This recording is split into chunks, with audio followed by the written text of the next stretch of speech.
down the brook from here, and I've been here grassroots. I haven't been here my whole life, but I probably will die here.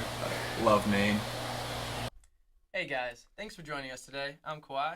And I'm Phil. The clip you just heard is the voice of Dylan, the owner of the local bait and tackle shop in Auburn, which we recently visited. What surprised us the most about the small bait and fishing shop is it's a big part of the community.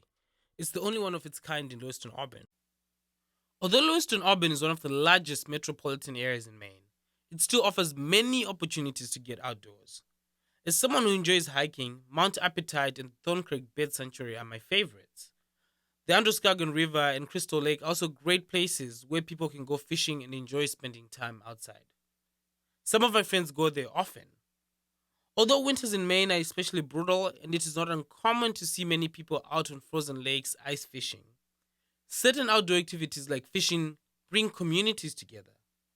A great example of this is the annual Ice Fishing Derby held on Crystal Lake. This event aims to use fishing as a way to strengthen bonds within the surrounding community.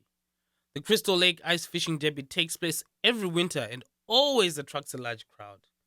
The day begins with drilling holes in the solidified lake using electric and mechanical aguas. Almost everyone wears several layers to stay warm. Fishers come out and camp on the lake and fish. There are makeshift ice hockey nets and the kids scramble for the ball. There are dog sleds too. Even the local TV stations come out to cover the event. Dylan talks about the Crystal Lake Derby in the following clip. Oh yeah, Crystal Lake Derby. So Yeah. the Crystal Lake Derby, it's Crystal Lake, or also known as Dry Mills Pond in gray. When climate change happens and events dependent on the weather can no longer be held, what will happen to the communities who are dependent on these activities? I think we're starting to see some of these changes right in our backyard. I've been at Bates for 4 years and the winters have been so variable.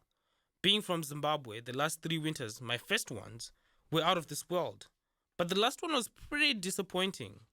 I didn't even get a chance to wear my bean boots as much as I'd have liked. And they almost cancelled the paddle jump, a yearly event where students dress in eclectic attires and jump in Lake Andrews on the Bates campus. When I compare life at home in Zimbabwe and life here, I cannot help but notice the different ways in which people interact with each other and build community. In my hometown, social interactions tend to be spontaneous and less structured.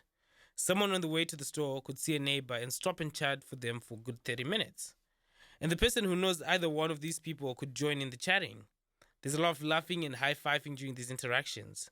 There's some structured events for socializing, such as weddings.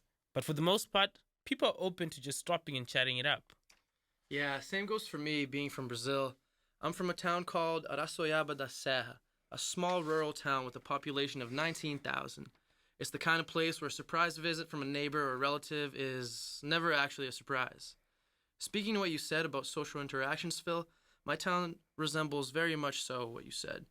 In fact, if you take a walk downtown in the early afternoon, you won't find much going on.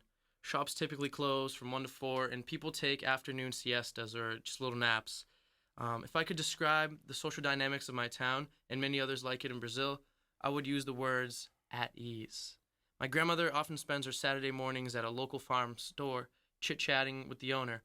Whenever I go back, I feel that time flows at a much slower pace. Yeah, man. I feel that. Oftentimes, I find that life in the United States is more fast-paced and individualistic relative to Brazil and Zimbabwe. Events like the Crystal Lake Fishing Derby that Dylan mentioned earlier bring people together and allow for social interaction.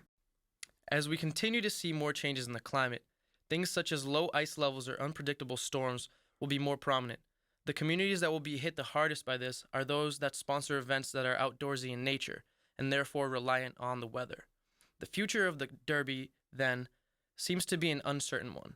So, in retrospect, what will this mean for the cohesion of a community such as Lewiston Auburn? That is to be determined. Here's Dylan again, talking about his love of fishing and nature. And I don't know when I picked up fishing. I just can always remember fishing. Yeah, started off with a little sunfish and worked up to smallmouth bass, and that was pretty much the apex fish in the system that I grew up fishing. So I still love smallmouth bass fishing. Thanks for listening to our Climate Change Transforming Maine Communities podcast. Bye for now.